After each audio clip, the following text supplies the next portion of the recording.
असम में हिंसाग्रस्त पश्चिमी कार्बी आंगलोंग जिले में कानून व्यवस्था बनाए रखने के लिए सेना तैनात की गई है। सेना ने हिंसा वाले इलाकों में फ्लैग मार्च किया है। पश्चिम कार्बी आंगलोंग जिले में 2 दिन हिंसा के चलते 2 लोगों की मौत हो गई और 60 पुलिसकर्मियों समेत 70 अन्य घायल हो गए। कार्बी समुदाय के प्रदर्शनकारी पिछले 15 दिनों से भूख हड़ताल पर थे।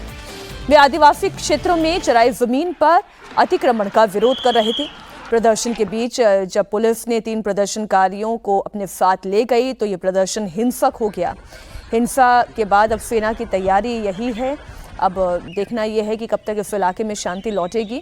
पूर्वोत्तर के 2 राज्यों की हम बात करें, पहले हमने अरुणाचल की बात की चीन के कॉन्टेक्स्ट में, अब हम असम की भी बात कर रहे हैं। आदिवासी इलाके को अपने कब्जे में लेकर प्रदर्शन चल रहा था। नहीं, कार्बी आंगलोंग जो है अभी असम, जो हमारे पूर्वोत्तरों का जो विभाजन हुआ ना, उस विभाजन ही वो दोषपूर्ण था। और पहले से भी वो अंग्रेजों ने वहाँ उनके अंदर एक दूसरे प्रकार का भाव पैदा किया आदिवासियों को कि वो तो हिंदू नहीं है, भारतीय नहीं है, जंगलों को लेके अलग अलग कानून बनाया। तो इतना वो जटिल मसला हो गया कि उसका आज तक निर्धारण नहीं हुआ है। जल जंगल जमीन जहाँ जो रहते हैं समान सी एक धारणा थी, चलती रहती। तो उसकी गहराई वहाँ है।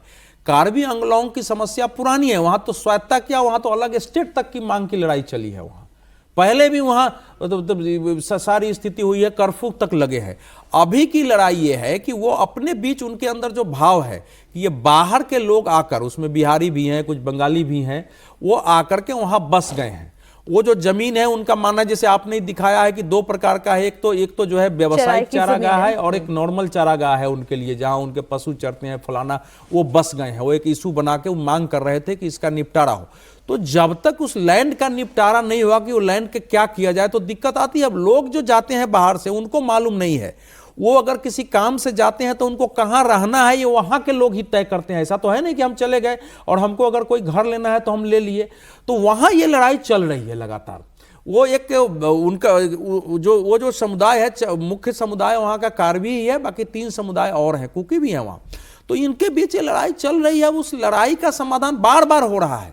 तो उसका समाधान कैसे हो, क्योंकि कार्बी आंगलोंग का जो है वो सीमा दूसरे राज्यों में भी शांति तो ला सकती है लेकिन समाधान नहीं ला सकती। नहीं, ये तो एक social political problem, socio political problem है। असली लड़ाई जो बाद में कहा अवधेश जी ने वही है कि बिहार के लोग, बंगाल के लोग, उनको लग रहा है कि हमारा डेमोग्राफिक स्ट्रक्चर बदल रहा है और बिहारी लोग वहाँ चुनाव जीत रहे हैं। वहाँ का जो नूनिया समाज है उसने भारत सरकार के सामने अपना रिप्रेजेंटेशन दिया था कि हमको वहाँ ये अधिकार चाहिए। वहाँ चुनाव लड़के जो जहाँ ये झगड़ा हुआ है, वहाँ का जो कार्बी आंगलोंग KBCC जो वहाँ का था, वहाँ पवन कुमार बिहार के ही थे जो वहाँ के प्रधान चुने गए थे। तो इसको लेकर के वहाँ ज़्यादा अभी जो ताज़ा विवाद है वो उसकी वजह से। तो ये सोशियो पॉलिटिकल प्रॉब्लम है।